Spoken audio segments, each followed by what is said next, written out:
പ്രധാനമായും സന്ധിവാതം രണ്ട് തരത്തിലാണുള്ളത്.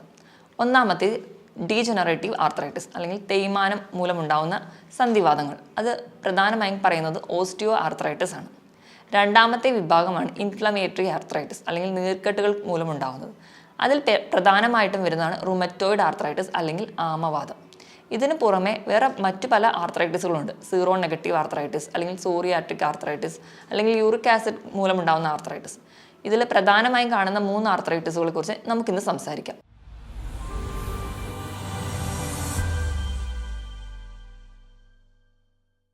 ഹായ്, ഞാൻ ഡോക്ടർ പ്രിയ, Q1 ഹെൽത്ത് കെയറിലെ ഹോമിയോപ്പതിക് ഫിസിഷ്യനാണ്. കുറച്ച് വർഷങ്ങൾക്ക് മുൻപ് വരെ പ്രായമായവരെ മാത്രം ബാധിക്കുന്ന ഒരു രോഗമായിരുന്നു സന്ധിവാതം. പക്ഷേ ഇപ്പോൾ നമ്മുടെ തെറ്റായ ജീവിതശൈലിയും അല്ലെങ്കിൽ അമിതവണ്ണവും വ്യായാമക്കുറവ് കൊണ്ടൊക്കെ ആവണം ഇന്നൊരു 15 വയസ്സ് തൊട്ടുള്ള കുട്ടികളിൽ അങ്ങനെ എല്ലാ പ്രായക്കാരിലും നമുക്കിന്ന് സന്ധിവാതം കാണാം. ഇത്ര കോമൺ ആയതുകൊണ്ട് തന്നെ നമുക്കിന്ന് ഈ വിഷയത്തെക്കുറിച്ച് സംസാരിക്കാം. എന്താണ് സന്ധിവാതം, എത്രയൊക്കെ തരത്തിലുള്ള സന്ധിവാതങ്ങളുണ്ട്, നമുക്ക് എങ്ങനെ മാനേജ് ചെയ്യാം എന്നൊക്കെ നോക്കാം. സന്ധിവാതം എന്ന വിഷയത്തിലേക്ക് വരുന്നതിന് മുൻപ് നമുക്ക് ആദ്യം സന്ധി എന്താണെന്ന് നോക്കാം. നമ്മുടെ ശരീരത്തിലെ 2 അസ്ഥികൾ കൂടിച്ചേരുന്ന ഇടമാണ് സന്ധി. ഈ 2 അസ്ഥികൾക്ക് പുറമെ അവിടെ പല ഘടകങ്ങൾ കൂടിയുണ്ട്. ഈ 2 അസ്ഥികൾക്കിടയിൽ ചെറിയൊരു സ്പേസ് ഉണ്ട്. ഇവിടെ ഒരു ജെല്ല് പോലെയുള്ള ഒരു ഫ്ലൂയിഡ് ഇപ്പുണ്ട്. അതിനെ നമ്മൾ സൈനോവിൽ ഫ്ലൂയിഡ് എന്ന് പറയുന്നു. നമ്മുടെ വണ്ടിയിലൊക്കെ ഷോക്ക് അബ്സോർബർ ആക്ട് ചെയ്യുന്ന പോലെ തന്നെയാണ് നമ്മുടെ അസ്ഥികൾക്കിടയിലും ഈ സൈനോവിൽ ഫ്ലൂയിഡ് ആക്ട് ചെയ്യുന്നത്. ഇതിനോടൊപ്പം തന്നെ അസ്ഥികളുടെ മുകളിലുള്ള മസിലുകൾ, ആ മസിലുകൾ വന്ന് അറ്റാച്ച് ചെയ്യുന്ന വള്ളി പോലെയുള്ള ടെൻഡനുകൾ, അവരെ സപ്പോർട്ട് ചെയ്യാനുള്ള ലിഗമെൻറ്റ്, അതുപോലെ തന്നെയുള്ള ഒരു കമ്പോണൻ്റാണ് കാർട്ടിലേജ് അല്ലെങ്കിൽ തരുണാസ്ഥി. ഇവയെല്ലാം കൂടി ചേർന്നിട്ടാണ് ഒരു സന്ധി ഉണ്ടാകുന്നത്. ഇനി നമുക്ക് സന്ധിവാതത്തെക്കുറിച്ച് സംസാരിക്കാം. പ്രധാനമായും സന്ധിവാതം 2 തരത്തിലാണുള്ളത്. ഒന്നാമത്തെ ഡീജനറേറ്റീവ് ആർത്രൈറ്റിസ് അല്ലെങ്കിൽ തേയ്മാനം മൂലമുണ്ടാകുന്ന സന്ധിവാതങ്ങൾ. അത് പ്രധാനമായും പറയുന്നത് ഓസ്റ്റിയോ ആർത്രൈറ്റിസ് ആണ്. രണ്ടാമത്തെ വിഭാഗമാണ് ഇൻഫ്ലമേറ്ററി ആർത്രൈറ്റിസ് അല്ലെങ്കിൽ നീർക്കെട്ടുകൾ മൂലമുണ്ടാകുന്നത്. അതിൽ പ്രധാനമായിട്ടും വരുന്നതാണ് റുമറ്റോയിഡ് ആർത്രൈറ്റിസ് അല്ലെങ്കിൽ ആമവാദം. ഇതിന് പുറമെ വേറെ മറ്റു പല ആർത്രൈറ്റിസുകളുണ്ട്. സീറോ നെഗറ്റീവ് ആർത്രൈറ്റിസ് അല്ലെങ്കിൽ സോറിയാട്രിക് ആർത്രൈറ്റിസ് അല്ലെങ്കിൽ യൂറിക് ആസിഡ് മൂലമുണ്ടാകുന്ന ആർത്രൈറ്റിസ്. ഇതിൽ പ്രധാനമായും കാണുന്ന 3 ആർത്രൈറ്റിസുകളെ കുറിച്ച് നമുക്കിന്ന് സംസാരിക്കാം. ഓസ്റ്റിയോ ആർത്രൈറ്റിസ്, റുമറ്റോയിഡ് ആർത്രൈറ്റിസ്, അതുപോലെ തന്നെ യൂറിക് ആസിഡ് മൂലമുണ്ടാകുന്ന ആർത്രൈറ്റിസ്. ഒന്നാമതായിട്ട് നമുക്ക് ഓസ്റ്റിയോ ആർത്രൈറ്റിസ് നോക്കാം. ഓസ്റ്റിയോ ആർത്രൈറ്റിസ് എന്ന് പറയുമ്പോൾ പ്രധാനമായും തേയ്മാനം മൂലമാണ് ഉണ്ടാകുന്നത്. കൂടുതലും ഒരു 40 വയസ്സിന് മുകളിലുള്ള സ്ത്രീകളിലാണ് കാണുന്നത്. പ്രധാനമായും ഈ ഓസ്റ്റിയോ ആർത്രൈറ്റിസ് ബാധിക്കുന്നത് നമ്മുടെ ശരീരത്തിലെ വലിയ ജോയിൻസ് ആണ്. വലിയ ജോയിൻസ് എന്ന് പറയുമ്പോൾ നമ്മുടെ നടുവിൻ്റെ ജോയിൻസ്, കഴുത്തിൻ്റെ എല്ലുകൾ, അതുപോലെ കാൽമുട്ട്, നമ്മുടെ വെയിറ്റ് ബിയർ ചെയ്യുന്ന ജോയിൻസിനെയാണ് കൂടുതലായിട്ടും ഓസ്റ്റിയോ ആർത്രൈറ്റിസ് ബാധിക്കുന്നത്. ഓസ്റ്റിയോ ആർത്രൈറ്റിസ് ബാധിച്ചവരിൽ എല്ലിന് തേയ്മാനം ഉണ്ടാകുന്നു. അതോടൊപ്പം തന്നെ 2 എല്ലുകൾക്കിടയിലുള്ള സ്പേസ് കുറയുകയും അവരുടെ കാർട്ടിലേജിനെ ബാധിക്കുകയും ചെയ്യുന്നത് വഴി 2 എല്ലുകൾ അടുത്ത് വരികയും ചെയ്യുന്നു. ഇങ്ങനെ ഉണ്ടാവും നമ്മൾ ഏതെങ്കിലും ജോയിൻസിൽ മൂവ്മെൻ്റ് ഒക്കെ വരുമ്പോൾ 2 എല്ലുകൾ തമ്മിൽ ഉരസും. ഇത് അവർക്ക് കൂടുതലായിട്ട് വേദന ഉണ്ടാകുന്നു. എന്തുകൊണ്ടൊക്കെയാണ് ഓസ്റ്റിയോ ആർത്രൈറ്റിസ് ഉണ്ടാകുന്നതെന്ന് നോക്കാം. ഏറ്റവും പ്രധാന കാരണം അമിതവണ്ണമാണ്. അമിതവണ്ണം എന്ന് പറയുമ്പോൾ സ്ത്രീകളിലൊക്കെ ആണെങ്കിൽ ആർത്തവിരാമത്തോടു കൂടി ശരീരവണ്ണം കൂടുന്നു. അത് ഓസ്റ്റിയോ ആർത്രൈറ്റിസിന് ഒരു വലിയ കാരണമാണ്. അതെങ്ങനെയാണെന്ന് വെച്ച് കഴിഞ്ഞാൽ നമ്മുടെ ശരീരത്തിലെ വെയിറ്റ് ബിയർ ചെയ്യുന്ന ജോയിൻസ് ആണ് പ്രധാനമായും മുട്ട്, നടുവൊക്കെ. അപ്പോൾ നമ്മുടെ ശരീരഭാരം കൂടുമ്പോൾ ഈ ജോയിൻസിനൊന്നും നമ്മുടെ വെയിറ്റ് താങ്ങാൻ പറ്റാതെ വരുന്നു. അത് വഴി നമുക്ക് ഓസ്റ്റിയോ ആർത്രൈറ്റിസ് ഉണ്ടാകുന്നതായി കാണാം. അല്ലെങ്കിൽ പ്രായം കൂടുമ്പോൾ നമുക്ക് ഓസ്റ്റിയോ ആർത്രൈറ്റിസുകൾ വരുന്നതായി കാണാം. അതുപോലെ എന്തെങ്കിലും ആക്സിഡൻറ്റോ അല്ലെങ്കിൽ ചെറിയ ഇഞ്ചുറികളൊക്കെ കുട്ടിക്കാലത്തൊക്കെ വന്നിട്ടുണ്ടെങ്കിൽ, ചില വീഴ്ചയൊക്കെ കുഞ്ഞ് പ്രായത്തിൽ വന്നിട്ടുണ്ടെങ്കിൽ അതിൻ്റെ ഒരു ആഫ്റ്റർ ഇഫക്റ്റ് ആയിട്ട് പ്രായം എത്തുമ്പോൾ ഓസ്റ്റിയോ ആർത്രൈറ്റിസ് ഉണ്ടാകുന്നതായി കാണാം. അതുപോലെ തന്നെ അമിതമായി ജോലി ചെയ്യുന്നവർ, വെയിറ്റ് എടുക്കുന്നവർക്ക്, കൂടുതലായിട്ടും നമ്മുടെ ജോയിൻസിന് മൂവ്മെൻറ്റ്സ് വരുന്ന കഠിനമായ ജോലി ചെയ്യുന്നവർക്കും ഓസ്റ്റിയോ ആർത്രൈറ്റിസ് ഉണ്ടാകുന്നതായി കാണാം. ഇനി എന്തൊക്കെയാണ് ഓസ്റ്റിയോ ആർത്രൈറ്റിസിൻ്റെ ലക്ഷണങ്ങൾ എന്ന് നോക്കാം. ഏറ്റവും പ്രധാന ലക്ഷണം എന്ന് പറഞ്ഞാൽ നമ്മൾ ഒരു പൊസിഷനിൽ നിന്ന് മാറുമ്പോഴായിരിക്കും വേദന. അതായത് നമ്മൾ ഇരുന്നിട്ട് എണീക്കുമ്പോൾ അപ്പോഴൊക്കെ ആയിരിക്കും നമുക്ക് കൂടുതലായിട്ട് വേദന. പക്ഷെ കുറച്ചങ്ങ് നടക്കുമ്പോൾ ആ വേദനയ്ക്ക് ഒരു ശമനം കാണും.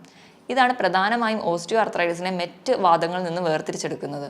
ഇരുന്നിട്ട് എണീക്കുക അല്ലെങ്കിൽ നമ്മൾ കിടന്നിട്ട് എണീക്കുമ്പോൾ ആ ഒരു ഫസ്റ്റ് മൂവ്മെൻറ്റ്സിലാണ് നമുക്ക് വേദന കൂടുതലായിട്ടുണ്ടാവുക. ഇത് ആക്റ്റീവ് ഫോമിൽ നിൽക്കുന്ന ഒരു സമയത്താണെങ്കിൽ അപ്പോൾ ജോയിൻസിൽ നീർക്കെട്ടുണ്ടാവാം. അതുപോലെ ജോയിൻറ്റ് കാണുമ്പോൾ തന്നെ നല്ല ചുമന്നിരിക്കും. അതുപോലെ തൊടുമ്പോൾ ചെറിയ ചൂടൊക്കെ നമുക്ക് അനുഭവപ്പെടാൻ പറ്റും. ഇതുപോലെ തന്നെ ഈ ജോയിൻസിൻ്റെ കുറച്ചുകൂടെ സ്റ്റിഫ്നെസ് നമുക്ക് കാണാം. പ്രധാനപ്പെട്ട വലിയ ജോയിൻസുകളെയാണ് ഓസ്റ്റിയോ ആർത്രൈറ്റിസ് കൂടുതലായിട്ടും ബാധിക്കുന്നത്. ഇനി നമുക്ക് ഓസ്റ്റിയോ ആർത്രൈറ്റിസ് എങ്ങനെ കണ്ടുപിടിക്കാമെന്ന് നോക്കാം. ഏറ്റവും കോമൺ ആയിട്ട് നമ്മൾ ക്ലിനിക്കിലൊക്കെ വരുന്ന പേഷ്യൻസിന് ചെയ്തു നോക്കുന്നത്, ഒരു പേഷ്യൻസ് വന്ന് ഇങ്ങനത്തെ സിംറ്റംസ് ഒക്കെ പറയുമ്പോൾ അവരോടത്ത് ചെയറിൽ കയറിയിരിക്കാൻ പറയും. എന്നിട്ട് അവരുടെ മുട്ടൊന്ന് ബലം കൊടുക്കാതെ ഫ്രീ ആയിട്ട് വിടാൻ പറയും. നമ്മൾ ഡോക്ടറുടെ കൈ എടുത്തിട്ട് മുട്ടിൽ വെച്ചിട്ട് അവരുടെ കാല് മുൻപോട്ടും ബാക്കോട്ടും മൂവ് ചെയ്യാൻ പറയും. അപ്പോൾ ഒരു ശബ്ദം കേൾക്കുന്നതാണ് ഓസ്റ്റിയോ ആർത്രൈറ്റിസ് ഉള്ളവരിൽ. ഈ ശബ്ദത്തിന് നമ്മൾ ക്രെപ്പിറ്റസ് എന്നാണ് മെഡിക്കലി പറയാറ്. ഈ ശബ്ദം എന്തുകൊണ്ടാണ് ഉണ്ടാകുന്നതെന്ന് വെച്ച് കഴിഞ്ഞാൽ 2 എല്ലുകൾ ഉരയുന്ന ശബ്ദമാണ് ക്രെപ്പിറ്റസ് ആയിട്ട് നമ്മൾ കേൾക്കുന്നത്. ഇതിന് പുറമെ നമുക്ക് എക്സ്റേ എടുക്കുമ്പോഴും നമ്മുടെ എല്ലിൻ്റെ സ്പേസ് കുറയുന്നത്, അതുപോലെ എല്ലുകളുടെ സൈഡിലൊക്കെ ആ ഒരു കാൽസ്യം തേഞ്ഞു പോയത് കൃത്യമായിട്ട് കാണാൻ പറ്റും. ഇങ്ങനെയും നമുക്ക് ഓസ്റ്റിയോ ആർത്രൈറ്റിസ് കൺഫേം ചെയ്യാൻ പറ്റും. ഇനി നമുക്ക് ഓസ്റ്റിയോ ആർത്രൈറ്റിസ് എങ്ങനെയൊക്കെ മാനേജ് ചെയ്യാമെന്ന് നോക്കാം. നമുക്കിത് പൂർണ്ണമായും മാറ്റാൻ പറ്റുന്ന ഒരു രോഗം എന്ന് പറയാൻ പറ്റില്ല. പക്ഷേ നമുക്ക് ഒരുവിധം നമുക്ക് അവരുടെ പെയിൻ കൺട്രോൾ ചെയ്യാം, അല്ലെങ്കിൽ നമുക്കത് വരുന്ന ആ ഒരു ഫ്രീക്വൻസി കുറയ്ക്കാം, അതിൻ്റെ ഒരു ആക്റ്റീവ് ഫേസ് ഇല്ലാതെ മാറ്റിയെടുക്കാം, അങ്ങനെയൊക്കെ ചെയ്യാം.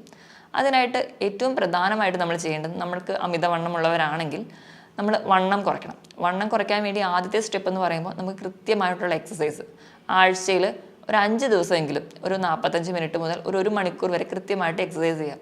എക്സസൈസ് എന്ന് പറയുമ്പോൾ നമ്മൾ കഠിനമായ മുട്ടുവേദനയൊക്കെ വന്നിരിക്കുന്ന സമയത്ത് ഒരുപാട് സൈക്ലിങ്ങോ അല്ലെങ്കിൽ സ്റ്റെപ്പ് കയറി ഇറങ്ങുക അങ്ങനത്തെ കഠിനമായ എക്സസൈസുകൾ ചെയ്യണമെന്നല്ല.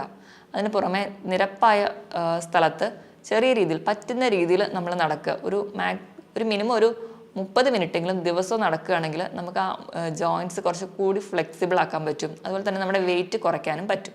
രണ്ടാമതായിട്ട് നമുക്ക് ഭക്ഷണത്തിൽ എന്തൊക്കെ മാറ്റം വരുത്തണം എന്ന് നോക്കാം. അപ്പം അമിതവണ്ണം കുറയ്ക്കാൻ നമുക്ക് ഭക്ഷണത്തിലും ചില മാറ്റങ്ങൾ വരുത്തണം. അതിന് ഏറ്റവും പ്രധാനപ്പെട്ടത് നമ്മുടെ അന്നജത്തിൻ്റെ അളവ് കുറയ്ക്കുക, അരി ഭക്ഷണങ്ങൾ കുറയ്ക്കുക. അപ്പോൾ ചിലരൊക്കെ പറയും ഞങ്ങൾ ചോറിൻ്റെ ക്വാണ്ടിറ്റി വളരെ കുറവാണ്. പക്ഷെ ചോറ് മാത്രമല്ല, നമ്മൾ രാവിലെ കഴിക്കുന്ന ഇഡ്ഡലി, പുട്ട് അല്ലെങ്കിൽ ദോശ, ഇതെല്ലാം നമ്മൾ അരി ഭക്ഷണം തന്നെയാണ്. അപ്പോൾ അതിൻ്റെ അളവും കുറയ്ക്കണം. അങ്ങനെ നമ്മൾ കാർബോഹൈഡ്രേറ്റ് കുറയ്ക്കുന്നത് വഴി നമുക്ക് വെയിറ്റ് കുറയ്ക്കാൻ കുറച്ചുകൂടി ഈസിയാണ്. അരിഭക്ഷണം കുറയ്ക്കുന്നതിനോടൊപ്പം തന്നെ നമ്മൾ ഭക്ഷണത്തിൽ ഉപ്പിൻ്റെയും മധുരത്തിൻ്റെയും അളവ് കുറയ്ക്കുന്നത് വഴി നമുക്ക് വെയിറ്റ് കുറയ്ക്കാൻ പറ്റും. അതുപോലെ തന്നെ മദ്യപിക്കുന്നവരാണെങ്കിൽ മദ്യപാനശീലം പൂർണ്ണമായും നിർത്തുക. കാരണം മദ്യപിക്കുന്നത് വഴി നമുക്ക് ഇൻഫ്ലമേഷൻ അല്ലെങ്കിൽ ജോയിൻസിലൊക്കെ ഇൻഫ്ലമേഷൻ ഉണ്ടാക്കാനും അത് നമുക്ക് നീർക്കെട്ടും വേദനയും കൂട്ടാനും കാരണമാവുന്നുണ്ട്. അതുപോലെ തന്നെ റെഡ് മീറ്റിൻ്റെ ഉപയോഗം കുറയ്ക്കുക. റെഡ് മീറ്റ് എന്ന് പറയുമ്പോൾ പോത്തിറച്ചി, അതുപോലെ താറാവിറച്ചി, പന്നിയിറച്ചി, ഇതിൻ്റെ ഉപയോഗം പരമാവധി കുറയ്ക്കാൻ വേണ്ടി ശ്രദ്ധിക്കുക. ഇതും നമുക്ക് ഇൻഫ്ലമേഷൻസ് ഉണ്ടാക്കും. ഇനി നമുക്ക് എന്തൊക്കെ ഭക്ഷണം കഴിക്കാമെന്ന് നോക്കാം. ഏറ്റവും നല്ലത് ഫ്രൂട്ട്സും വെജിറ്റബിൾസും കൂടുതലായിട്ട് കഴിക്കുക. അത് വെജിറ്റബിൾസ് എന്ന് പറയുമ്പോൾ തന്നെ ഇലക്കറികൾ കൂടുതലായിട്ട് കഴിക്കുക. ഇലക്കറികളിൽ മുരിങ്ങയില, ചീരയില, അതുപോലെ തന്നെ നമ്മുടെ വീട്ടിൽ സുലഭമായി കാണുന്ന കറിവേപ്പില, അതുപോലെ തന്നെ ക്രൂസിഫറസ് വെജിറ്റബിൾസ്, അതായത് ക്യാബേജ്, കോളിഫ്ലവർ, ബ്രക്കോളി, ഇതിലൊക്കെ ഒരുപാട് വൈറ്റമിൻ സി ഉണ്ട്. വൈറ്റമിൻ സി ഉള്ളത് കൊണ്ട് തന്നെ നമുക്ക് കൊളാജൻ പ്രൊഡക്ഷൻ നടക്കും. കൊളാജനാണ് നമ്മുടെ ജോയിൻസിനൊക്കെ മസിൽസിനുമൊക്കെ ബലം കൊടുക്കുന്നത്. അതുകൊണ്ട് ഇതിൻ്റെ പ്രൊഡക്ഷൻ കൂട്ടാം. അതുപോലെ തന്നെ വൈറ്റമിൻ സി കൂടുതൽ അടങ്ങിയ ഭക്ഷണം കഴിക്കുന്നത് വഴി നമുക്ക് നീർക്കെട്ടും കുറയ്ക്കാം. അതുപോലെ ആൻറ്റി ഓക്സിഡൻസ് ഭക്ഷണത്തിൽ കുറച്ച് കൂടുതലായിട്ട് ഉൾപ്പെടുത്തുക. ആൻറ്റി ഓക്സിഡൻസ് ശരീരത്തിൽ കൂടുതലായിട്ടുണ്ടെങ്കിൽ നമുക്ക് നീർക്കെട്ട് ഉണ്ടാകുന്നത് കുറയ്ക്കാൻ പറ്റും. പ്രധാനമായിട്ടുള്ള ആൻറ്റി ഓക്സിഡൻസ് ആണ് നമ്മൾ കോമൺ ആയിട്ട് ഉപയോഗിക്കുന്ന വെളുത്തുള്ളി, ഇഞ്ചി, അതുപോലെ നമ്മൾ ഉപയോഗിക്കുന്ന ഗ്രീൻ ടീ, ഇതിലൊക്കെ ഒരുപാട് ആൻറ്റി ഓക്സിഡൻസ് ഉണ്ട്. ഇതൊക്കെ ഭക്ഷണത്തിൽ കുറച്ചധികം ഉൾപ്പെടുത്തുക. ഇതിനോടൊപ്പം തന്നെ കാൽസ്യം അടങ്ങിയ ഭക്ഷണങ്ങൾ കൂടുതലായിട്ട് കഴിക്കുക. കാൽസ്യം അടങ്ങിയ ഭക്ഷണം എന്ന് പറയുമ്പോൾ നമ്മൾ പാൽ ഉപയോഗിക്കാം. പാൽ ഉപയോഗിക്കുമ്പോൾ അതിൻ്റെ പാട മാറ്റിയിട്ട് വേണം ഉപയോഗിക്കാൻ. അതുപോലെ തന്നെ തൈര് ഉപയോഗിക്കുകയാണെങ്കിൽ അതിൻ്റെ വെണ്ണ നീക്കം ചെയ്ത് മോരായിട്ട് വേണം യൂസ് ചെയ്യാൻ. അതുപോലെ നമുക്ക് ചെറിയ മത്സ്യങ്ങൾ, നെത്തോലി പോലെയുള്ള മത്സ്യങ്ങൾ ഒരുപാട് കാൽസ്യം ഉണ്ട്. അപ്പോൾ അത് കൂടുതലായിട്ട് കഴിക്കുക. അതുപോലെ തന്നെ ദിവസം ഒരു 2 മുതൽ 3 ലിറ്ററോളം വെള്ളം കുടിക്കുക. നമ്മൾ ഒരുപാട് കാൽസ്യം കഴിച്ചുകൊണ്ട് മാത്രം ആയില്ല. കാൽസ്യം നമ്മുടെ ശരീരത്തിൽ അബ്സോർബ് ചെയ്യണമെങ്കിൽ വൈറ്റമിൻ ഡി അത്യാവശ്യമാണ്. അപ്പോൾ വൈറ്റമിൻ ഡി ലഭിക്കാനായിട്ട് എന്നും ഒരു 20 മിനിറ്റെങ്കിലും വെയിൽ കൊള്ളുക. അതുവഴി നമുക്ക് വൈറ്റമിൻ ഡി ശരീരത്തിൽ തന്നെ ഉണ്ടാക്കാനും കഴിയും. ഇതിലൂടെയൊക്കെ നമുക്ക് ഒരു പരിധിവരെ ഓസ്റ്റിയോ ആർത്രൈറ്റിസ് കൺട്രോൾ ചെയ്യാൻ പറ്റും. രണ്ടാമതായിട്ട് നമുക്ക് റുമറ്റോയിഡ് ആർത്രൈറ്റിസിനെ കുറിച്ച് നോക്കാം. റുമറ്റോയിഡ് ആർത്രൈറ്റിസ് അല്ലെങ്കിൽ ആമവാദം. റുമറ്റോയിഡ് ആർത്രൈറ്റിസ് എന്ന് പറയുന്നത് ഒരു ഓട്ടോ ഇമ്മ്യൂൺ ആർത്രൈറ്റിസ് ആണ്. ഓട്ടോ ഇമ്മ്യൂൺ എന്ന് പറയുമ്പോൾ നമ്മുടെ ശരീരത്തിൻ്റെ പ്രതിരോധ ശക്തി നമ്മുടെ ശരീരത്തിനെതിരെ തന്നെ പ്രവർത്തിക്കുക.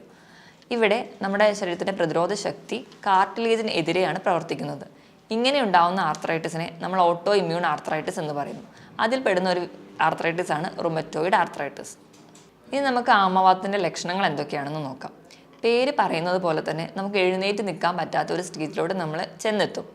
നമ്മുടെ കാർട്ടിലേജ് അല്ലെങ്കിൽ തരുണാസ്ഥിനെ ബാധിക്കും. അതുപോലെ നമ്മുടെ സൈനോവിയൽ ഫ്ലൂയിഡിനെ ബാധിക്കും.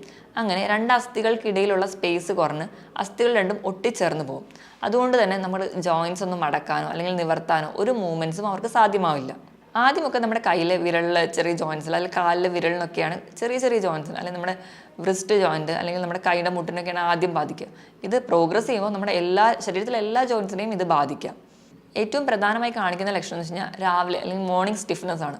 രാവിലെ എണീക്കുമ്പോൾ തന്നെ അവർക്ക് ഒരു ഡോറ് തുറന്ന് പുറത്തിറങ്ങാൻ ബുദ്ധിമുട്ട്, അതിലൊരു ഗ്ലാസ് വെള്ളം എടുത്ത് കുടിക്കാൻ അത്ര പോലും കൈവിരലുകൾ മടക്കാത്തൊരവസ്ഥ. ഇങ്ങനെയുള്ള രോഗികൾ പറയുന്നത് രാവിലെ അവർ ചെറിയ ചൂടുവെള്ളത്തിൽ കൈ മുക്കി വെക്കും, അല്ലെങ്കിൽ അവർ കുറേ നേരം മൂവ്മെൻറ്റ്സ്, വേദന സഹിച്ചുള്ള മൂവ്മെൻറ്റ്സുകളൊക്കെ എക്സസൈസുകളൊക്കെ ചെയ്തതിന് ശേഷം മാത്രമേ അവർക്കൊരു ജോലിയിലോട്ട് പ്രവേശിക്കാൻ പോലും പറ്റുള്ളൂ. അത്ര ബുദ്ധിമുട്ടാണ് ഈ റുമറ്റോയിഡ് ആർത്രൈറ്റിസ് പ്രോഗ്രസ് ചെയ്ത് നിൽക്കുമ്പോൾ. മറ്റ് വാദങ്ങളെ പോലെ തന്നെ ഇതൊരു ആക്റ്റീവ് ഫേസിൽ നിൽക്കുകയാണെങ്കിൽ ആ ജോയിൻറ്റിന് നീർക്കെട്ടുണ്ടാവുന്നു, അതുപോലെ തന്നെ അവിടെ ചുവപ്പ്, അതുപോലെ നമ്മൾ തൊടുമ്പോൾ തന്നെ അവർക്ക് കഠിനമായ വേദന, തൊടുമ്പോൾ തന്നെ നമുക്കൊരു ചെറിയ ചൂട് അനുഭവപ്പെടാം. ഇതൊക്കെ ഈ ആമവാദത്തിലും കാണുന്നുണ്ട്. ആമവാദം പ്രോഗ്രസ് ചെയ്ത് കഴിഞ്ഞാൽ നമുക്ക് ശരീരത്തിന് പല ഡിഫോമിറ്റി, അതായത് കറക്റ്റ് ചെയ്യാൻ പറ്റാത്ത രീതിയിലുള്ള ഡിഫോമിറ്റിയിലോട്ട് വരെ പോകുന്നതായി കാണാം. നമ്മുടെ ഇടയിൽ പലരിലും കാണാറുണ്ട്. നമ്മുടെ ചൂണ്ടുവിരൽ, നമുക്ക് അറിയാം നമ്മുടെ വിരലിൽ 2 ജോയിൻറ്റ്സ് ആണുള്ളത്. ഇതിൽ ഒന്നാമത്തെ ഈ ജോയിൻറ്റ് അവർക്ക് മടക്കാനേ പറ്റില്ല, അത് എപ്പോഴും നിവർന്ന് തന്നെ ഇരിക്കും. പകരം ഈ അറ്റത്ത് വരുന്ന ഈ ജോയിൻറ്റ് അവർക്ക് പകുതി ഫ്ലെക്സ് ചെയ്തിരിക്കും, ഒരു അരയന്നത്തിൻ്റെ തല പോലേക്ക് ഇരിക്കുന്നതായി കാണാം. ഇതിനെ നമ്മൾ സ്വാൻ നെക്ക് ഡിഫോമിറ്റി എന്ന് പറയും. രണ്ടാമതായിട്ട് മറ്റു ചിലരിലൊക്കെ ആണെങ്കിൽ ഈ ഒന്നാമത് കാണുന്ന ജോയിൻറ്റ് കംപ്ലീറ്റ് ആയിട്ട് മടങ്ങിയിരിക്കും, പകരം ഈ അറ്റത്ത് വരുന്ന ജോയിൻറ്റ് നിവർന്ന് മാത്രമേ ഇരിക്കുള്ളൂ. ഇങ്ങനെ ഇരിക്കുന്ന ഒരു പൊസിഷനിലായിരിക്കും അവരുടെ വിരലുകൾ കാണുക. ഇതിനെ നമ്മൾ ബട്ടിനോയർ ഡിഫോമിറ്റി എന്ന് പറയും. ചിലർക്കാണെങ്കിൽ കയ്യിലെ വിരലുകളെല്ലാം ഒരു സൈഡിലോട്ട് മാത്രം വളഞ്ഞിരിക്കുന്നത് കാണാം. ഇതൊക്കെ ആമവാദത്തിൻ്റെ ഫലങ്ങളാണ്. നമ്മുടെ അസ്ഥികളെ മാത്രമല്ല ആമവാദം ബാധിക്കുന്നത്. ഇതൊരു ഓട്ടോ ഇമ്മ്യൂൺ കണ്ടീഷൻ ആയതുകൊണ്ട് നമ്മുടെ ശരീരത്തിലെ മറ്റ് പല അവയവങ്ങളെ കൂടി ബാധിക്കുന്നുണ്ട്. ഇത് സ്കിന്നിലൊക്കെ ബാധിച്ച് ചൊറിച്ചിലുണ്ടാവുന്നു, അതുപോലെ തന്നെ ചെറിയ നൊഡ്യൂളായിട്ട് ഫോം ചെയ്യും. അതിന് നമ്മൾ റുമറ്റോയിഡ് നൊഡ്യൂൾസ് എന്നാണ് പറയാറ്. ഇത് നമ്മളെ ലങ്സിനെ അഫക്റ്റ് ചെയ്ത് ലങ്സിനെ കവർ ചെയ്യുന്ന പ്ലൂറ എന്ന് പറയുന്ന ലെയറിലൊക്കെ നീർക്കെട്ടുണ്ടാക്കി പ്ലൂറൈറ്റിസ് ഉണ്ടാക്കും. നമ്മുടെ ഹാർട്ടിലാണെങ്കിൽ അതുപോലെ തന്നെ ഹാർട്ട് ബീറ്റിലൊക്കെ വ്യത്യാസം വരും. അതുപോലെ തന്നെ ഹാർട്ടിനെ കവർ ചെയ്യുന്ന പെരിക്കാർഡിയത്തിന് നീർക്കെട്ട് വന്നിട്ട് പെരിക്കാർഡൈറ്റിസ് ഉണ്ടാക്കുന്നു. ഇതുപോലെ തന്നെ നമുക്ക് ആമവാദമൊക്കെ ഉള്ളവർക്കാണെങ്കിൽ മെൻ്റലിയും ഒരുപാട് ഡിപ്രഷനൊക്കെ കാണും. നമുക്ക് പറ്റുന്ന രീതിയിലുള്ള ജോയിൻറ്റ് മൂവ്മെൻറ്റ്സ് പറ്റുന്നില്ല, കഠിനമായ വേദന, അതുപോലെ തന്നെ വിചാരിച്ച പോലെയൊന്നും കാര്യങ്ങൾ നടക്കാതെ വരുമ്പോൾ അവർക്കൊരു ഡിപ്രഷനും ആൻസൈറ്റിയും ഒക്കെ ഉണ്ടാകുന്നതായിട്ടും കാണുന്നുണ്ട്. ഇനി നമുക്ക് ആമവാദം എങ്ങനെയൊക്കെ കണ്ടുപിടിക്കാം എന്ന് നോക്കാം. നമ്മളൊരു കേസ് വന്നു കഴിഞ്ഞാൽ നമ്മൾ ആദ്യം ബ്ലഡ് ടെസ്റ്റിന് വിടുമ്പോൾ ESR കൂടുതലായിട്ട് നിൽക്കുന്നത് കാണാം. ഒരു ആക്റ്റീവ് സ്റ്റേജിലാണെങ്കിൽ ESR വളരെയധികം കൂടുതലായിട്ട് നിൽക്കുന്നത് കാണാം. രണ്ടാമതായിട്ട് RA ഫാക്ടർ ഇവർക്ക് പോസിറ്റീവ് ആയിരിക്കും. അതുപോലെ മൂന്നാമതായിട്ട് അല്ലെങ്കിൽ നമ്മൾ കൺഫേം ചെയ്യുന്ന anti-CCP ടെസ്റ്റ് ചെയ്യുമ്പോൾ അതിൻ്റെ വാല്യൂ കൂടുതലായി നിൽക്കുകയാണെങ്കിലാണ് നമ്മൾ റുമറ്റോയിഡ് ആർത്രൈറ്റിസ് ആണെന്ന് കൺഫേം ചെയ്യുന്നത്. ഇനി നമുക്ക് എങ്ങനെ മാനേജ് ചെയ്യാമെന്ന് നോക്കാം. ഓട്ടോ ഇമ്മ്യൂൺ കണ്ടീഷൻ ആയതുകൊണ്ട് നമുക്ക് മാനേജ് ചെയ്യുന്നത് കുറച്ച് പാടാണ്. പക്ഷേ ഒരു ക്ലൈമറ്റ് ചേഞ്ച് ഉണ്ടാകുമ്പോഴോ അല്ലെങ്കിൽ എന്തെങ്കിലും ഒരു മെൻ്റൽ സ്ട്രെസ് ഉണ്ടാകുമ്പോൾ അല്ലെങ്കിൽ ചെറിയ ഇൻഫെക്ഷൻസോ അല്ലെങ്കിൽ ചെറിയൊരു പനിയൊക്കെ വന്നു കഴിഞ്ഞാൽ ഇങ്ങനെ ആമവാദമുള്ളവർക്ക് ഈ കണ്ടീഷൻ കുറച്ചുകൂടി വേഴ്സൺ ചെയ്യും. ഇത് നമുക്കൊരു പരിധി വരെയൊക്കെ മാനേജ് ചെയ്യാൻ പറ്റും. നമുക്ക് എങ്ങനെ മാനേജ് ചെയ്യാമെന്ന് നോക്കാം. ഏറ്റവും പ്രധാനമായിട്ട് നമുക്ക് ചെയ്യാൻ പറ്റുന്നതാണ് വ്യായാമം. ചിട്ടയായ വ്യായാമം ചെയ്യുക. ആഴ്ചയിൽ 5 ദിവസമെങ്കിലും കൃത്യമായിട്ട് ഒരു 45 മിനിറ്റ് മുതൽ 1 മണിക്കൂർ വരെ കൃത്യമായിട്ട് വ്യായാമം ചെയ്യുക. ചെറിയ തോതിലുള്ള വ്യായാമം, കഠിനമായ വേദനയുള്ളപ്പോഴല്ല, നമുക്ക് ഒരു മൈൽഡായിട്ട് ചെയ്യാൻ പറ്റുന്ന രീതിയിലുള്ള എക്സസൈസുകളും അല്ല അത്ര വേദന ഇല്ലാത്തൊരു സമയത്തും കൃത്യമായിട്ട് തന്നെ എക്സസൈസുകൾ ചെയ്യുക. ഇത് നമുക്ക് വണ്ണം കുറയ്ക്കാനും പറ്റും. വണ്ണം കുറയ്ക്കുമ്പോൾ നമ്മുടെ ജോയിൻറ്റ്സ് ഒക്കെ കുറച്ച് കൂടുതൽ ഫ്ലെക്സിബിൾ ആവും, നമ്മൾ കുറച്ചുകൂടി മെൻ്റലിയും ഹാപ്പി ആയിട്ടിരിക്കുന്നത് കാണുന്നുണ്ട്. ഇനി നമുക്ക് ഫുഡിലൂടെ എങ്ങനെ മാനേജ് ചെയ്യാൻ നോക്കാം. ഏറ്റവും പ്രധാനമായിട്ടും പൂർണ്ണമായിട്ടും ഒഴിവാക്കേണ്ടത് റെഡ് മീറ്റിൻ്റെ ഉപയോഗമാണ്. അതുപോലെ തന്നെ മധുരത്തിൻ്റെ ഉപയോഗം കുറയ്ക്കുക. ബേക്കറി ഫുഡ്, അല്ല പ്രോസസ്ഡ് ഫുഡ്, ടിൻഡായിട്ടുള്ള സോഫ്റ്റ് ഡ്രിങ്ക്സ്, ഇതൊക്കെ കഴിവതും കുറയ്ക്കാൻ ശ്രദ്ധിക്കുക. അതുപോലെ തന്നെ കൂടുതലായിട്ടും നമ്മൾ omega-3 ഫാറ്റി ആസിഡ് അടങ്ങിയിട്ടുള്ള ഭക്ഷണങ്ങൾ, അതായത് ചെറിയ നട്ട്സ്, ചെറിയ മത്സ്യങ്ങൾ, ഇതൊക്കെ കഴിക്കാം. അതുപോലെ തന്നെ കഴിക്കുമ്പോൾ അത് കൂടുതൽ കറി വെച്ച് കഴിക്കാൻ ശ്രദ്ധിക്കുക. അതുപോലെ തന്നെ പച്ചക്കറികളും ഇലക്കറികളും കൂടുതലായിട്ട് കഴിക്കുക.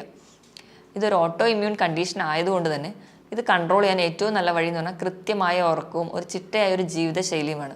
അതുപോലെ തന്നെ ഇന്നും ധാരാളം വെള്ളം കുടിക്കുക. 2 ലിറ്റർ മുതൽ 3 ലിറ്ററോളം വെള്ളം കുടിക്കുക. അതുപോലെ ഇളം വെയിൽ കൊള്ളുന്നത് വഴി നമുക്ക് അക്യൂട്ടായിട്ട് നിൽക്കുന്ന ഇൻഫ്ലമേഷൻ സ്റ്റേജൊക്കെ ഒരു പരിധി വരെയൊക്കെ കൺട്രോൾ ചെയ്യാൻ പറ്റും. മൂന്നാമതായിട്ട് നമുക്ക് യൂറിക് ആസിഡ് റിലേറ്റഡ് ആയിട്ടുള്ള ആർത്രൈറ്റിസിനെ കുറിച്ച് നോക്കാം. യൂറിക് ആസിഡ് എന്ന് പറയുന്നത് നമ്മുടെ ശരീരത്തിന് വേണ്ട ഒരു ആൻറ്റി ഓക്സിഡൻറ്റ് തന്നെയാണ്. ഇതെങ്ങനെയാണ് നമ്മുടെ ശരീരത്തിൽ ഉണ്ടാകുന്നത് നോക്കാം. നമ്മൾ കഴിക്കുന്ന ഭക്ഷണത്തിലെ പ്രോട്ടീൻ വിഘടിച്ച് പ്യൂരിൻ എന്ന് പറയുന്ന ഒരു കോമ്പൗണ്ട് ഉണ്ടാവും. ഈ പ്യൂരിൻ്റെ വീണ്ടും വിഘടനം നടന്ന് ഉണ്ടാകുന്ന ഒരു എൻഡ് പ്രൊഡക്റ്റാണ് യൂറിക് ആസിഡ്. ഇത് നമ്മുടെ ശരീരത്തിന് ആവശ്യമുള്ള അളവിൽ അബ്സോർബ് ചെയ്ത് ശേഷമുള്ളത് നമ്മുടെ കിഡ്നിയിലൂടെ, മൂത്രത്തിലൂടെയും മലത്തിലൂടെയും പുറന്തള്ളുകയാണ് ചെയ്യാറ്. നമ്മൾ കഴിക്കുന്ന പ്രോട്ടീനിൽ പ്യൂരിൻ അടങ്ങിയിട്ടുള്ള പ്രോട്ടീനാണ് കൂടുതലെങ്കിൽ നമ്മുടെ രക്തത്തിൽ യൂറിക് ആസിഡിൻ്റെ അളവ് കൂടും. ഈ ഒരു കണ്ടീഷനെ നമ്മൾ ഹൈപ്പർ യൂറീസീമിയ എന്ന് പറയും. ഇങ്ങനെ ഹൈപ്പർ യൂറീസീമിയ ഉള്ളവരിൽ ഈ യൂറിക് ആസിഡ് നമ്മുടെ ശരീരത്തിൻ്റെ പല ഭാഗത്തായിട്ട് അടിയും. കോമൺ ആയിട്ട് അടിയുന്നത് നമ്മുടെ ജോയിൻസിലാണ്. അതിനെ നമ്മൾ ഗൗട്ട് എന്ന് പറയുന്ന ഒരു കണ്ടീഷൻ, ഒരു ആർത്രൈറ്റിസ് ആയിട്ട് മാറും. രണ്ടാമതായിട്ട് മെയിൻലി അടിയുന്നത് നമ്മുടെ കിഡ്നിയിലാണ്. അങ്ങനെ നമുക്ക് യൂറിക് ആസിഡ് സ്റ്റോൺ കിഡ്നിയിൽ ഉണ്ടാവാൻ കാരണമാവും. നോർമൽ നമുക്ക് വേണ്ട യൂറിക് ആസിഡിൻ്റെ ലെവൽ എന്ന് പറഞ്ഞാൽ പുരുഷന്മാരിൽ 3.5 to 7.2 ആണ്. സ്ത്രീകളിലാണെങ്കിൽ 2.6 to 6 വരെയാണ് നോർമലി വേണ്ടത്. കൂടുതലും ഈ യൂറിക് ആസിഡ് കംപ്ലയിൻറ്റ്സ് കാണുന്നത് പുരുഷന്മാരിലാണ്. കാരണം അവരുടെ ഒരു ഫുഡ് ഹാബിറ്റ് കൊണ്ടാണ് പുരുഷന്മാരിൽ ഇത് കൂടുതലായിട്ട് കാണുന്നത്. ഇനി നമുക്ക് ഗൗട്ട് അല്ലെങ്കിൽ യൂറിക് ആസിഡ് ഉണ്ടാകുന്ന ആർത്രൈറ്റിസിൻ്റെ ലക്ഷണങ്ങൾ എന്തൊക്കെയാണെന്ന് നോക്കാം. ഈ യൂറിക് ആസിഡ് നമ്മുടെ ജോയിൻറ്റുകളിൽ മോണോസോഡിയം യൂറേറ്റ് അല്ലെങ്കിൽ മോണോഹൈഡ്രേറ്റ് ക്രിസ്റ്റൽസ് ആയിട്ട് ആണ് അടിയുന്നത്. ഇങ്ങനെ പ്രധാനമായിട്ടും ബാധിക്കുന്നത് നമ്മുടെ കാലിൻ്റെ തള്ളവിരലാണ്. കാലിൻ്റെ തള്ളവിരലൊക്കെ നല്ല ആക്റ്റീവ് ഫോമിൽ നിൽക്കുന്ന ഒരു ഗൗട്ടിലാണെങ്കിൽ വീർത്ത് നല്ല ചുമന്നിരിക്കുന്നത് കാണാം. നമുക്ക് അവിടെ തൊടുമ്പോഴേക്കും തന്നെ അതികഠിനമായ വേദനയായിരിക്കും. പേഷ്യൻസ് നമ്മളാരെങ്കിലും അടുത്തോട്ട് വരുന്നത് പോലും അവർക്ക് പേടിയായിരിക്കും. അത്ര പെയിൻഫുള്ളാണ് ഗൗട്ടിൻ്റെ വേദന. കൂടുതലും പെയിൻ കാണിക്കുന്നത് രാത്രി സമയങ്ങളിലായിരിക്കും. കണ്ടീഷൻ പ്രോഗ്രസ് ചെയ്യുമ്പോൾ അത് മറ്റു ജോയിൻസിനെ അഫക്റ്റ് ചെയ്യുന്നതായിട്ട് കാണുന്നുണ്ട്. എന്തുകൊണ്ടൊക്കെയാണ് നമുക്ക് യൂറിക് ആസിഡ് ആർത്രൈറ്റിസ് അല്ലെങ്കിൽ ഗൗട്ട് ഉണ്ടാവുന്നത് നോക്കാം. ഏറ്റവും കോമൺ ആയിട്ട് അല്ലെങ്കിൽ ഏറ്റവും പ്രധാനപ്പെട്ട കാരണം എന്ന് പറഞ്ഞാൽ നമ്മൾ പ്യൂരിൻ അടങ്ങിയിട്ടുള്ള ഭക്ഷണം കൂടുതലായിട്ട് കഴിക്കുക.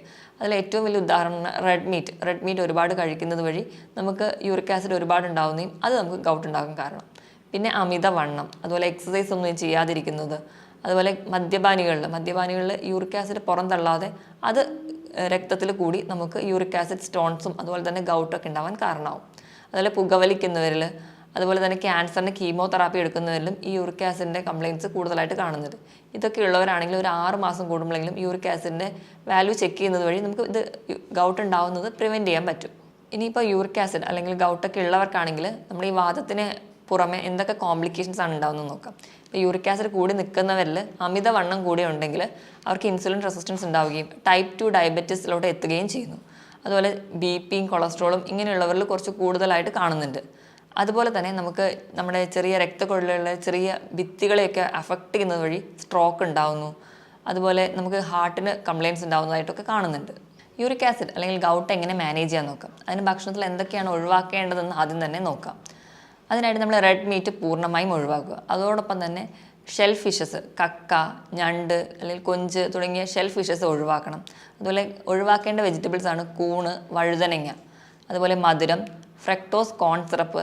അതുപോലെ നമ്മൾ പൂർണ്ണമായിട്ടും ഒഴിവാക്കേണ്ടത് ഈസ്റ്റ് അടങ്ങിയ ഭക്ഷണം. നമ്മൾ വീട്ടിലുണ്ടാക്കുന്ന വെള്ളയപ്പം, അതുപോലെ നമ്മൾ ബേക്കറിയിൽ നിന്ന് വാങ്ങുന്ന ബ്രെഡ്, കേക്ക്, ഇതിലൊക്കെ ഈസ്റ്റ് അടങ്ങിയിട്ടുണ്ട്. ഇതിൻ്റെ ഉപയോഗം പൂർണ്ണമായിട്ടും ഒഴിവാക്കുന്നത് വഴി ഒരു പരിധി വരെയൊക്കെ നമുക്ക് യൂറിക് ആസിഡ് കൺട്രോൾ ചെയ്യാൻ പറ്റും. ഇനി നമുക്ക് എന്തൊക്കെ കഴിക്കാമെന്ന് നോക്കാം. ഭക്ഷണത്തിൽ കൂടുതലായിട്ടും ഇലക്കറികളും പച്ചക്കറികളും ആഡ് ചെയ്യാം. അതുപോലെ ഇൻഫ്ലമേഷനൊക്കെ കുറയ്ക്കാൻ വേണ്ടി ഇലക്കറികൾ വളരെ നല്ലതാണ്. നമ്മൾ നേരത്തെ പറഞ്ഞതുപോലെ ക്രൂസിഫറസ് വെജിറ്റബിൾസൊക്കെ കൂടുതലായിട്ട് കഴിക്കുന്ന വഴി നമുക്ക് നീർക്കെട്ടുകളൊക്കെ കുറയ്ക്കാൻ പറ്റും. അതുപോലെ വൈറ്റമിൻ സി കൂടുതലായിട്ട് കഴിക്കുക. വൈറ്റമിൻ സിയിൽ മെയിൻലി പറയുന്നത് നാരങ്ങ, നെല്ലിക്ക അല്ലെങ്കിൽ ഓറഞ്ച്, അതുപോലെ പേരയ്ക്ക, ഇതൊക്കെ കഴിക്കുന്നത് വഴി നമുക്കിപ്പം യൂറിക് ആസിഡിൻ്റെ സ്റ്റോൺ അല്ലെങ്കിൽ യൂറിക് ആസിഡ് ക്രിസ്റ്റലൊക്കെ ഉണ്ടായിട്ടുള്ളവരാണെങ്കിൽ ഇത് അലിയിച്ച് കളയാൻ പറ്റും. അതുപോലെ നമ്മുടെ വീട്ടിലൊക്കെ കാണുന്ന തഴുതാമ, ഇതും അതുപോലെ തന്നെ ഈ യൂറിക് ആസിഡിൻ്റെ ക്രിസ്റ്റലൊക്കെ ഫോം ചെയ്തിട്ടുണ്ടെങ്കിൽ തഴുതാമ ജ്യൂസൊക്കെ കഴിക്കുന്നത് വഴി നമുക്കൊരു പരിധി വരെയൊക്കെ ഈ സ്റ്റോണും അല്ലെങ്കിൽ ഈ ക്രിസ്റ്റൽ ഫോർമേഷനൊക്കെ കുറയ്ക്കുന്നതായിട്ട് കണ്ടിട്ടുണ്ട്. ഈ ഒരു ഭക്ഷണത്തിനോടൊപ്പം തന്നെ നമ്മുടെ അന്നജത്തിൻ്റെ അളവും മധുരത്തിൻ്റെ അളവും ഉപ്പിൻ്റെ അളവും കുറയ്ക്കുന്നത് വഴി നമുക്ക് വെയിറ്റ് കുറയ്ക്കാം. വെയിറ്റ് കുറയുമ്പോൾ നമുക്ക് സ്വാഭാവികമായിട്ട് ജോയിൻറ്റ്സ് കുറച്ച് കൂടി ഫ്രീ ആയിട്ട് മൂവ് ചെയ്യുന്നതായിട്ട് കാണാം. ഇങ്ങനെയൊക്കെ ചെയ്യുന്നത് വഴി ഒരു പരിധി വരെയൊക്കെ നമുക്ക് ഗൗട്ടും അതുപോലെ മറ്റ് സന്ധിവാദങ്ങളും ഒരു പരിധി വരെയൊക്കെ കൺട്രോൾ ചെയ്യാം. ഇതോടൊപ്പം തന്നെ നമുക്ക് കണ്ടീഷൻസൊക്കെ വേഴ്സൺ ചെയ്യുന്നതിന് മുൻപ് തുടക്കത്തിലെ തന്നെ ഒരു ഡോക്ടറുടെ സഹായം നേടുന്നത് വഴി നമുക്ക് അവർ പറഞ്ഞിരുന്ന ഡയറ്റും എക്സസൈസും ഒക്കെ ഫോളോ ചെയ്യാം. അതോടൊപ്പം തന്നെ മെഡിസിൻസും കഴിക്കുന്നത് വഴി നമുക്ക് കണ്ടീഷൻ വേഴ്സൺ ചെയ്യാതെയും അല്ലെങ്കിൽ മറ്റ് ഡിഫോമിറ്റിയിലോട്ടൊന്നും പോകാതെ ഇരിക്കുന്നതായി കാണുന്നുണ്ട്. ഈ പറഞ്ഞതുപോലെയൊക്കെ ശ്രദ്ധിക്കുകയാണെങ്കിൽ നമുക്ക് ഡയറ്റൊക്കെ ഇങ്ങനെ മാറ്റുമ്പോഴും അല്ലെങ്കിൽ ജീവിതശൈലിയിൽ ചെറിയ മാറ്റങ്ങളൊക്കെ വരുത്തുമ്പോൾ തന്നെ ഒരു പരിധി വരെയൊക്കെ സന്ധിവാദം കൺട്രോൾ ചെയ്യാൻ പറ്റും. നമ്മുടെ ക്ലിനിക്കിൽ വരുന്ന ഒരു പേഷ്യൻസിന് അവരുടെ സിംറ്റംസ് ഒക്കെ അനാലിസിസ് ചെയ്തിട്ട് നമ്മൾ കൃത്യമായിട്ട് ഒരു ഡയറ്റ് ചാർട്ട് കൊടുക്കും. അതുപോലെ തന്നെ കൃത്യമായിട്ട് എക്സസൈസുകൾ പറഞ്ഞു നൽകുന്നു. അതുപോലെ തന്നെ വേറെ പാർശ്വഫലങ്ങളൊന്നും ഇല്ലാത്ത ഹോമിയോപ്പതിക് മെഡിസിൻസും നൽകുന്നുണ്ട്. ഇതിലൂടെയൊക്കെ ഒരു പരിധി വരെ നമുക്ക് സന്ധിവാദം കൺട്രോൾ ചെയ്യാൻ പറ്റും. മറ്റൊരു ഹെൽത്ത് ടോപ്പിക്കുമായിട്ട് വീണ്ടും കാണുന്നത് വരെ നന്ദി.